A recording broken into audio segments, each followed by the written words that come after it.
Salam jumpa lagi bersama saya. Kali ini saya mau mengajak Anda untuk coba melihat pembahasan tentang Injil Yohanes bab 14 ayat 16. Seringkali umat Islam menggunakan teks ini sebagai ramalan akan kedatangan Nabi Muhammad, ya. Nah, sehingga menjadi pertanyaan, benarkah teks ini meramalkan kedatangan Nabi Muhammad?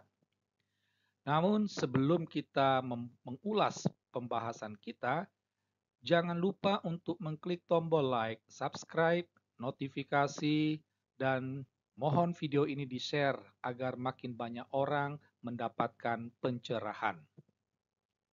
Kalau kita membuka Injil Yohanes bab 14 ayat 16, kita akan menemukan teks sebagai berikut. Aku akan meminta kepada Bapa dan ia akan memberikan kepadamu seorang penolong yang lain, supaya ia menyertai kamu selama-lamanya. Nah, ada beberapa kata kunci yang perlu kita lihat bersama-sama. Yang pertama, kata aku di awal itu merujuk kepada Yesus. Karena apa? Karena kalimat ini diucapkan oleh Yesus, ya. Jadi karena Yesus yang mengucapkan kalimat ini, maka aku itu adalah dirinya sendiri, ya. Sedangkan kata Bapa itu ditafsirkan sebagai Allah. Ada yang menarik bahwa dalam kalimat ini ada dua kata ganti ia, ya, yang maknanya bisa berbeda, ya. Itu. Jadi kata ia di sini yang pertama itu merujuk kepada Bapa itu sebagai Allah, dan yang kedua, kata ia yang kedua itu merujuk kepada penolong yang lain. Nah, menjadi pertanyaan kita, ya, siapa yang dimaksud dengan penolong yang lain, ya? Jadi lengkapnya itu seorang penolong yang lain. Nah, bagi umat Islam, penolong yang lain ini itu ditafsirkan sebagai Nabi Muhammad. Nah, karena itulah teks ini dibaca oleh umat Islam bahwa Yesus akan meminta kepada Allah dan Allah akan memberikan kepada kita seorang nabi yang bernama Muhammad. Seperti itu tafsirannya. Tetapi menjadi pertanyaan kita, ya, apakah memang benar seorang penolong yang lain itu merujuk kepada Nabi Muhammad? Nah, jadi pertanyaan kita, benarkah ya penolong yang lain ya itu adalah Nabi Muhammad? Kita buka kembali teks lengkapnya ya. Ini ayat 16 ya. Ini ayat 16. Aku akan meminta kepada Bapa dan ia akan memberikan kepadamu seorang penolong yang lain supaya ia menyertai kamu selama-lamanya. Ada kesan bahwa umat Islam menghilangkan kalimat terakhir. Sehingga ayat 16 itu hanya berhenti sampai seorang penolong yang lain. Sehingga mereka menafsirkan Yesus sudah meminta kepada Bapa dan Allah akan memberikan seorang penolong yang lain. Nah, menghapus kalimat terakhir itu secara tidak langsung mengabaikan dua hal penting, ya, mengabaikan dua hal penting, di mana dua hal itu justru bisa dijadikan alat bukti untuk menolak klaim atau membantah klaim Islam tadi, ya. Itu. Dua hal.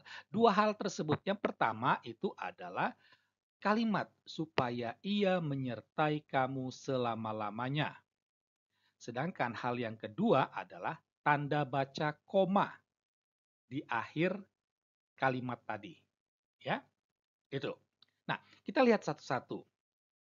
Dalam kalimat supaya ia menyertai kamu selama-lamanya, kata kamu di sini itu merujuk kepada para murid-murid Yesus, ya. Jadi para murid-murid Yesus ini baik yang dahulu maupun yang sekarang,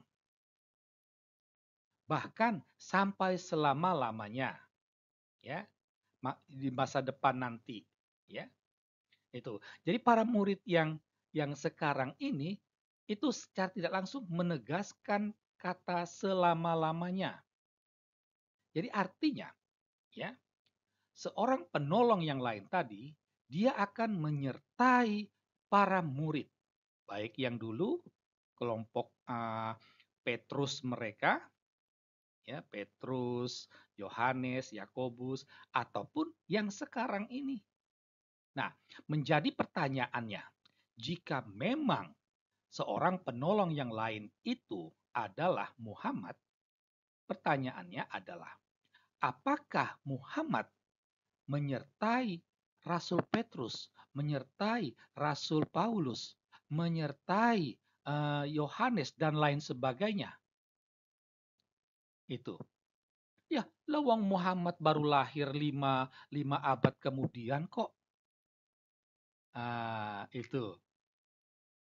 Apakah Muhammad itu menyertai perjalanan hidup orang-orang Kristen saat ini? Lawang dia sudah meninggal apa 15 abad yang lalu kok. Jadi dari sini saja sudah terbukti bahwa penolong yang lain itu bukanlah Muhammad. Ya, itu hal yang pertama. Yang kedua kita lihat tanda baca koma.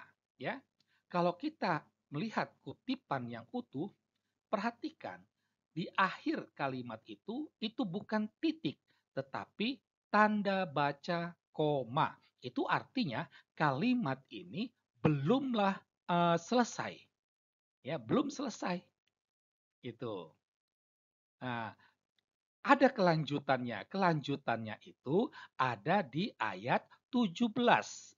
Di mana di sana tertulis yaitu roh kebenaran. Ya, roh kebenaran.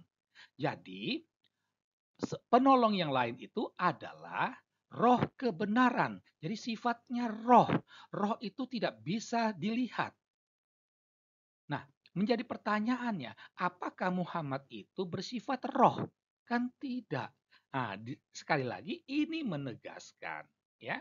Jadi, apakah benar penolong yang lain itu adalah Nabi Muhammad? Berangkat dari dua hal yang diabaikan oleh Islam, dapatlah dikatakan penolong yang lain bukanlah Muhammad. Nah, akhirnya kita sampai pada catatan kritis. Kami mau memberikan ada 3 catatan kritis. Yang pertama, tampak jelas bahwa Islam kurang percaya diri dengan wahyu Allah. Padahal Allah sudah mengatakan dalam Al-Quran bahwa Muhammad itu adalah nabi. Tetapi ya kesannya umat Islam ini belum puas, ya, hanya dengan wahyu Allah ini saja mereka belum puas. Maka mereka membutuhkan pengakuan dari luar, ya. Misalnya dari Injil atau dari Taurat, ya. Nah, menjadi persoalannya ketika di Injil itu tidak ada, maka mereka mengatakan Injil sudah palsu. Kan begitu sadisnya, ya. Ya, sadis betul itu. Padahal eh, Injil itu sudah ada dan terpelihara dari sejak awalnya sampai saat ini. Kok malah dikatakan palsu? Memang sangat sadis. Catatan kritis yang kedua, ada kesan bahwa Umat Islam tuh mau menyamakan Muhammad itu dengan Yesus. Nah, wong Yesus juga ada tertulis dalam Taurat, pasti Muhammad juga harus begitu. Seolah-olah harus ada seperti itu, ya. Kan sangat memalukan, ya. Catatan kritis yang ketiga, ini merupakan upaya untuk menarik simpati umat Kristen, ya. Demikianlah, ya, eee, ulasan kita tentang Injil Yohanes bab 14 ayat 16, bahwa teks itu sama sekali bukan mau meramalkan tentang kehadiran Muhammad. Sekian dan terima kasih.